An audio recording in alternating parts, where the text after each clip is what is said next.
ច្រើនឆ្នាំហើយដែរខ្មែរកំណអីលើយើងស្ដាជាថ្មីទុនលេមកបួន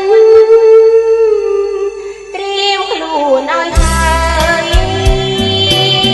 មិនជីយូរហើយអ្នកជាប់និស័យឆ្លងកាត់បួនខែឈួរទៅនិរដីទុំនឹងទឹកសាប់ចោតតពូស្រ័យអ្វីត្រូវតែរៀបចំ